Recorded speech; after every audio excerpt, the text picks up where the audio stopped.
Welcome back.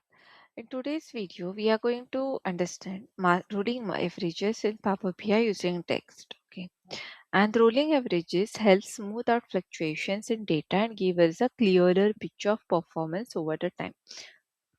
By the end of this video, we are going to understand not just how to write the formula but also the logic behind time intelligence calculations. Before we jump into DAX, let's understand the business value.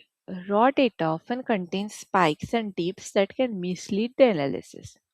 Rolling averages reduce the noise and highlight the trends, which is why they are heavily used in finance, sales, forecasting, and operational analytics. Instead of looking at a single day or month, we analyze performance over a moving window of time.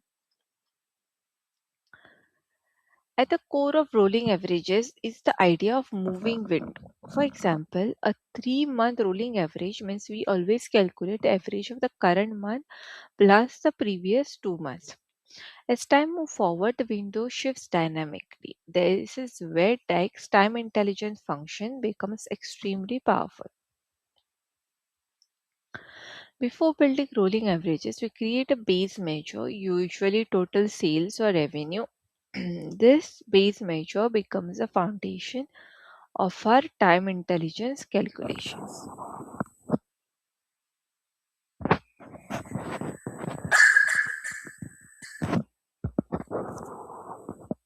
Always remember rolling averages should be built on measures, not raw columns, to ensure proper filter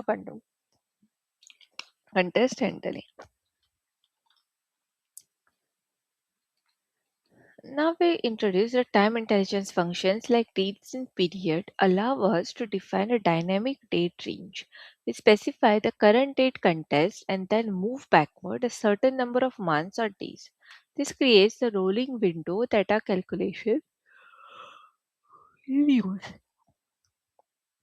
Now we'll combine everything together. So we will use a calculate to modify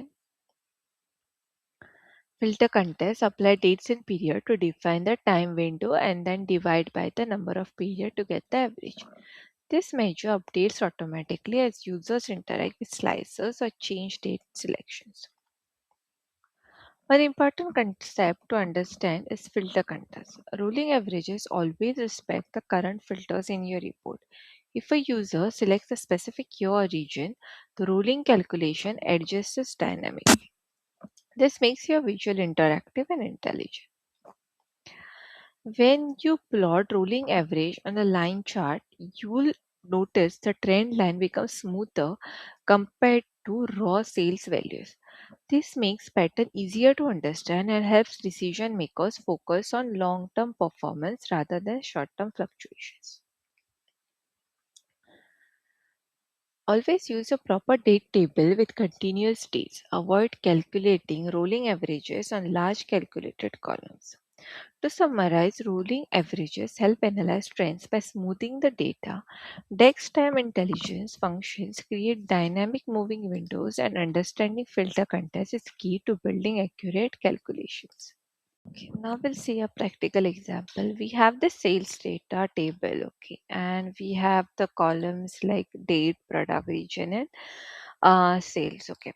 So first, I'll just create a measure here for total sales, okay. So I'm just writing a measure here, total sales, okay, it's equal to sum of sales. I'll just say comment, okay. So now we just see how to create like a 3-day measure. Okay. So I'll just create a new measure here and I'll just name it moving average, like moving average 3 days. Okay, just for understanding. Okay.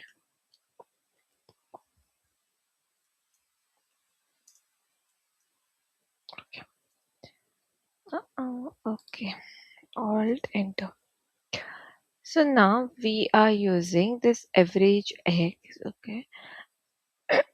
And here the dates in period, okay, and we want the function of sales data, okay, sales data, comma, max of, so I just use this max function and sales data date again, okay, and I'll just close this parenthesis and hit enter, and this has to be -3, then enter, and I'll just say as D. Okay, D, and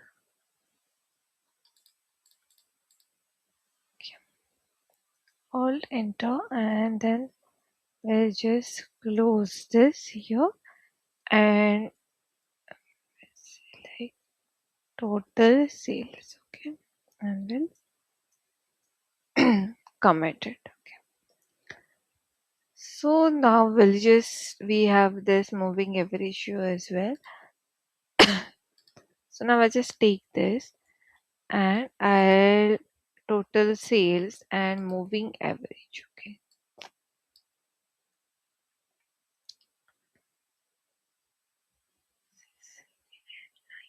Sorry, we have to take a line chart to understand this. It has to be something into our total sales. And second, okay. First, we'll take the total sales.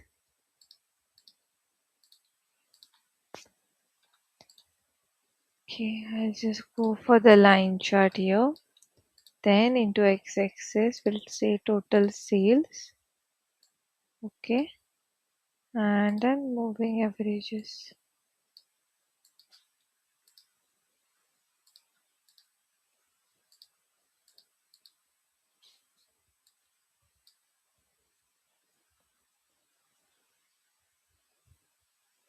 Okay, we are getting some error. We'll just understand what is happening here. Okay, so now we can see that error has gone because it was a measure. I was like not able to put it here. Okay, so then I took the sales amount here. So you can see we have got this data now, and we can see for like almost for moving every 3 days 1500. Okay, and then we are like able to see the data and how it has smoothened out, and it is giving us a perfect picture. Okay, so hope you guys have understood this video.